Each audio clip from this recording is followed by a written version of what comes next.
दिल्ली के महिला और बाल विकास मंत्रालय में एक आदमी डिप्टी डायरेक्टर के पद पे काफी सालों से कार्यरत है।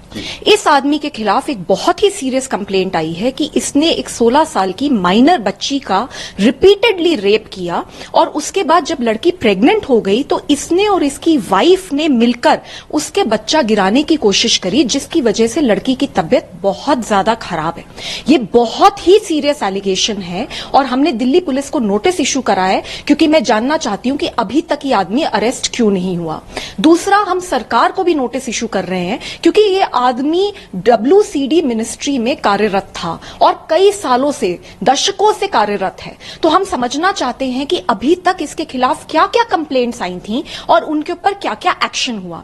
और हम ये चाहते हैं कि इस आदमी को तुरंत सस्पेंड कर देना चाहिए और बहुत ही सीरियस इंक्वायरी बैठनी चाहिए। और अगर ये हाल रहेगा कि जो रक्षक है वही भक्षक बन जाएंगे तो दिल्ली की बेटियों को और बच्चियों को और महिलाओं को कैसे बचाया जाएगा। मैम, वो जो आरोपी अधिकारी है उसके ट्रैक रिकॉर्ड्स क्या हैं? वो क्या इससे पहले वो इस तरीके के संलिप्त आरोप में वो आरोपी रहा है? जी, वही नोटिस मैं सरकार को इशू कर रही हूं और दिल्ली पुलिस को भी इशू करूंगी कि आज तक कितनी कंप्लेंट्स आई हैं इस आदमी के खिलाफ, क्योंकि उन कंप्लेंट्स के ऊपर इन्वेस्टिगेशन होना बहुत जरूरी है। मुझे लगता है कि इस पॉक्सो की FIR के मद्देनजर ये जितनी भी कंप्लेंट्स आई हैं ये सारी की सारी रीओपन होनी चाहिए, री इन्वेस्टिगेट होनी चाहिए। कोई ना कोई मैकेनिज्म तो बनाना पड़ेगा क्योंकि सरकारी डिपार्टमेंट में अगर ऐसे ऑफिसर कार्यरत रहेंगे जो कि रेपिस्ट मेंटालिटी के हैं तो कैसे दिल्ली की बच्चियां बचेंगी, कैसे महिलाएं बचेंगी। और ये बहुत ही बड़ा इशू है और इसको बहुत सीरियसली लेने की जरूरत है।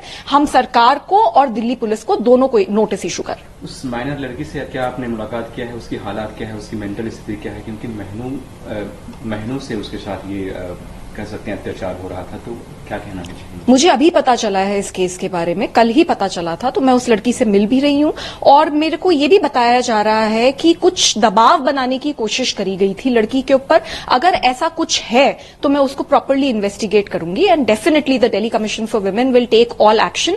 बिकॉज ऐसे कैसे हो सकता है कि कोई आदमी जो women and child development ministry में पोस्टेड है और ऐसा भी बताया जा रहा है कि शेल्टर होम्स में भी उसका एक्सेस था, तो ऐसे आदमी को वो कैसे वहां पे पोस्टेड रहा, क्या उसके ऊपर एक्शन लिया जा रहा है? ये सारे सवाल हैं जो दिल्ली महिला आयोग पूछ रहा है और एक इंक्वायरी करेगा और इसके ऊपर रिपोर्ट भी बनाएंगे। बट अभी जो बिल्कुल इंपॉर्टेंट है वो ये है कि ये आदमी अरेस्ट होना चाहिए और सस्पेंड।